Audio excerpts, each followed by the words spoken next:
कानपुर दिनांक 23 सितंबर 2025 को सपा प्रतिनिधि मंडल कानपुर पुलिस कमिश्नर से मिले आई लव मोहम्मद बैनर प्रकरण पर तीनों विधायकों व पूर्व प्रत्याशी ने सौंपा ज्ञापन। कानपुर हाल ही में बरावफात की सजावट के दौरान लव मोहम्मद लिखे बैनर को लेकर हुए विवाद के मामले में सोमवार को कानपुर के तीनों विधायकों विधायक छावनी हाजी मो हसन रूमी तथा विधायक आर्यनगर अमिताभ बाजपाई सीसामऊ विधायक नसीम सोलंकी के साथ गोविंद नगर विधानसभा के पूर्व प्रत्याशी सम्राट विकास यादव ने पुलिस आयुक्त से मुलाकात कर ज्ञापन सौंपा। जनप्रतिनिधियों ने अपने ज्ञापन में कहा कि रावतपुर सैयद नगर क्षेत्र में लगे बैनर को लेकर हुआ विवाद पहले ही आपसी समझौते और पुलिस प्रशासन के हस्तक्षेप से शांत हो चुका था। इसके बावजूद पुलिस ने अनावश्यक रूप से एफआईआर दर्ज कर दी, जिसमें कई निर्दोष लोगों के नाम शामिल कर दिए गए। ज्ञापन में मांग की गई है कि इस प्रकरण को तत्काल प्रभाव से समाप्त करते हुए दर्ज एफआईआर को निरस्त किया जाए, ताकि क्षेत्र की सौहार्दपूर्ण माहौल पर कोई प्रतिकूल असर न पड़े। पुलिस आयुक्त ने विधायकों व जनप्रतिनिधियों की बात ध्यानपूर्वक सुनी और मामले की जाँच कर आवश्यक कार्रवाई का आश्वासन दिया। साथ में एडवोकेट इमरान अहमद व अन्य साथी मौजूद रहे। पोल खोल न्यूज से मोहम्मद साहिल की रिपोर्ट।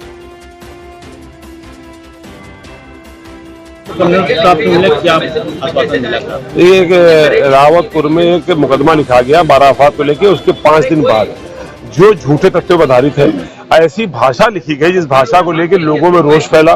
कानपुर तो कम, कानपुर के बाहर के कई जिलों में, कई प्रदेशों में और कई देशों से ऐसी आवाजें आई जिसको लोगों ने पसंद नहीं किया। पुलिस खुद भी मान रही है कि वो भाषा जो लिखी गई तहरीर, वो भाषा ठीक नहीं है, उस भाषा पर मुकदमा नहीं हो सकता था। तो वो जिन जोशीले दरोगा जी ने एफआईआर कराई है, गलत भाषा का प्रयोग किया है, उन पर कार्रवाई होनी चाहिए। जिन लोगों के नाम गलत रूप से लिखे गए हैं, तो वो जब मुकदमा ही गलत है, भाषा ही गलत है, मनसा ही गलत है, तो ऐसे मुकदमे को क्रैश करना चाहिए। ये जो पेशेवर उन्मादी लोग हैं, जो हर त्योहार, चाहे वो रामनवमी हो, चाहे वो बरावफात हो, चाहे वो मुहर्रम हो, वो हर त्योहार पे केवल उन्माद फैला के झगड़ा कराने की कोशिश करते हैं। ऐसे पेशेवर लोगों पर कार्रवाई होनी चाहिए और ऐसी झूठी मनगढ़ंत एफआईआर को क्रैश किया जाना चाहिए। ये सब मांग हम लोगों ने पुलिस कमिश्नर सामने रखी है। क्या आश्वासन दिया क्रैश करने? उन्होंने भी कई बातों को स्वीकार किया है। चूंकि वादी पुलिस है, तो उसका लीगल पहलू क्या होगा, तरीका क्या होगा, ये तय करने का समय उन्होंने मांगा है। एफआईआर क्रैश किए जाने से वो भी सहमत दिखाई पड़े। आई लव मोहम्मद को लेकर के आप लोगों ने ज्ञापन दिया है, क्या मांग है? देखिए, पिछले दिनों सैयद नगर, रावतपुर के सैयद नगर इलाके के कुछ कट्टरपंथी लोगों ने शांतिपूर्ण जुलूस निकलने के दौरान जो आई लव मोहम्मद का विवाद खड़ा किया था, उसको क्षेत्रीय पुलिस ने वो बुलाकर एक दिन समझा दिया और मामला शांत हो गया। दूसरे दिन कोई कंफ्यूजन भरी इबारत से जो लैंग्वेज थी एफआईआर की, उस लैंग्वेज की जो भ्रांतियां उत्पन्न हुई, उसको लेकर पूरे देश और दुनिया में जो ये जुलूस और जो प्रोटेस्ट हो रहे हैं, जबकि एफआईआर में कमिश्नर साहब ने साफ कहा है कि इसमें किसी प्रकार का आई लव मोहम्मद के लिखने पर न कभी कोई मुकदमा लिखा है, न कभी कोई लिखा जा सकता है। हम लोगों ने कहा भी कि ये आई लव मोहम्मद दुनिया में भाईचारे और मोहब्बत का पैगाम देने वाला है और दुनिया के सभी लोग मोहम्मद साहब को मानते हैं। जो नहीं मानते हैं वो आदर करते हैं। तो मोहम्मद साहब के विषय को लेकर कभी किसी तरह की कोई भ्रांति थी ही नहीं। रावतपुर थाने के बजरंग दल के कुछ तथाकथित वहाँ के जो अपनी कट्टरपंथी स्टैब्लिश को साबित करने के लिए, स्टेबल करने के लिए, न्यूसेंस वैल्यू को क्रिएट करने के लिए इस तरह के लगातार उन लोग हर त्योहार में कोई ना कोई काम करते हैं। उनके एफआईआर उनके खिलाफ पहले से भी थाने में है और 2013 से और आज 2025 तक न जाने कितनी एफआईआर और तहरीर उनके खिलाफ है। हम लोग ने मांग की कि ऐसे लोगों को जो कानपुर के का शहर वातावरण को बर्बाद करने का, बदनाम करने का काम करते हैं, उनके खिलाफ भी कार्रवाई की जाए। तो आज और इस एफआईआर को क्रैश किया जाए, खत्म किया जाए, ताकि ये जो कंफ्यूजन वाली भ्रांति है ये आगे फ्लोट ना हो। पुलिस ने पहले ही कहा था कि आई लव मोहम्मद को लेकर के लगातार प्रोटेस्ट हो रहे हैं। देखिए, पुलिस ने पहले भी कहा था और आज भी पुलिस ने कही है।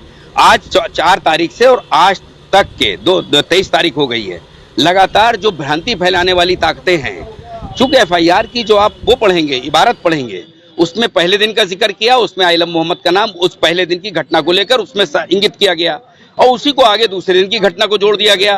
तो इस एफआईआर को जब कोई पढ़ता है तो ये समझता है कि भाई हर आदमी वकील नहीं, हर आदमी इतना समझदार नहीं है।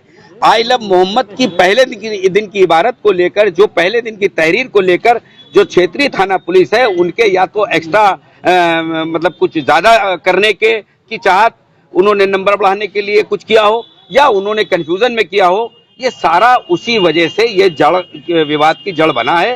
तहरीर अगर दूसरे ही दिन की होती, केवल और दूसरे ही दिन की घटना लिखी जाती, तो निश्चित रूप में कोई बात नहीं होती। दूसरे दिन भी कोई घटना ही नहीं हुई।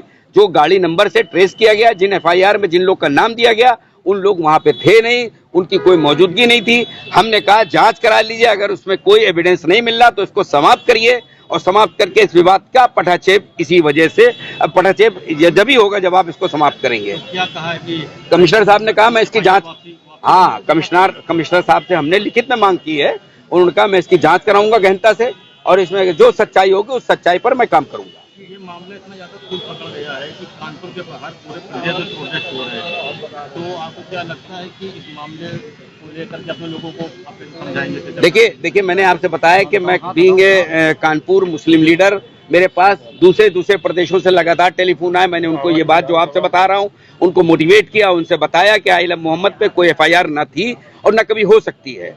तो उन लोगों ने, बहुत से लोगों ने समझा, लेकिन हर आदमी मेरे तक नहीं पहुंच सकता, हर आदमी किसी जिम्मेदार अधिकारी नेता के पास नहीं पहुंच सकता। वो तो एक से सुना, दूसरे ने आगे बढ़ाया, तीसरे ने बढ़ाया, तो एक तरीके से ये भेड़ चाल की वजह से ये काम हो रहा है।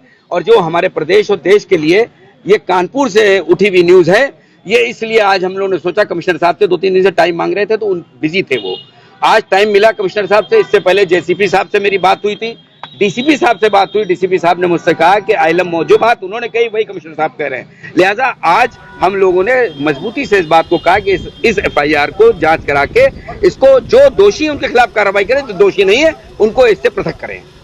धन्यवाद।